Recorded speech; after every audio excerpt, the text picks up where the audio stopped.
Hola, my name is Emmy, and this is my presentation on the Spanglish phenomena.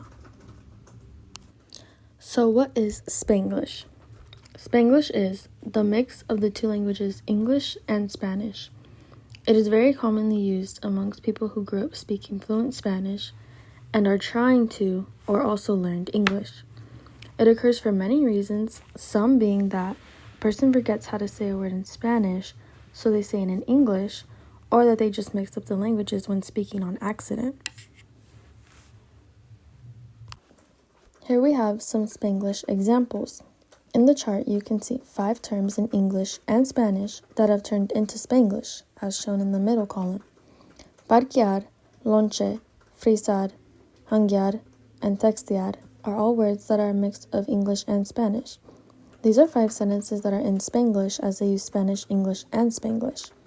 Vamos parquear cerca de la hotel. Voy a lonche con mis friends. Necesito frizar la ice cream. Quiero hanguear con mi mom. And él necesita textear su boss. So where would we see Spanglish occur?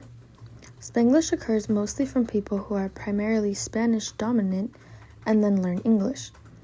An example of how someone might use Spanglish is if someone Spanish dominant says, Voy a la store a comprar onions. This can occur unintentionally when someone is speaking to someone who understands both languages. It is especially common within Spanish and English speaking households. Here we have a picture of someone who may live in an English and Spanish speaking household. The sign says, Home Sweet Casita, which is English and Spanish. Spanglish occurs by the use of loanwords, transfer, and code switching. Loanwords are words taken from one language and then used in another language. Here are some examples: el sandwich and el béisbol. Transfer is when a language transfers another language's grammatical structure into theirs. An example would be tengo 17 años viejo.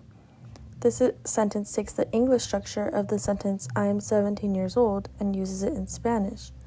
The correct way to say it would be tengo 17 años. Code switching is when two languages are intentionally switching off from each other in a conversation. An example would be estoy en college estudiando business. This is very commonly used amongst people who are speaking to each other that are fluent in both Spanish and English. This is a real-world example from my own personal life. The other day I went to get my hair cut by a woman who's fluent in Spanish and English. The other ladies in the salon are also fluent in both languages. While I was getting my hair cut, I overheard the ladies speaking to each other in Spanglish. They said sentences such as, ella necesita más coats, and esta niña necesita a little trim. The Spanglish here could occur for multiple reasons, being not knowing how to say coats or a little trim in Spanish, or the ladies are just used to using English and Spanish very often. Spanglish is used by 63% of Hispanic people in the United States. It has been very commonly used in the past and remains commonly used today and will be for many generations on. It is very common here in the United States as we are an English-dominant country and border Mexico, a Spanish-dominant country. It also appears to be common in other Spanish-speaking places such as Belize, Aruba, and Bonaire.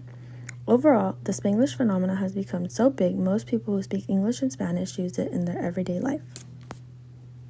Thank you and gracias.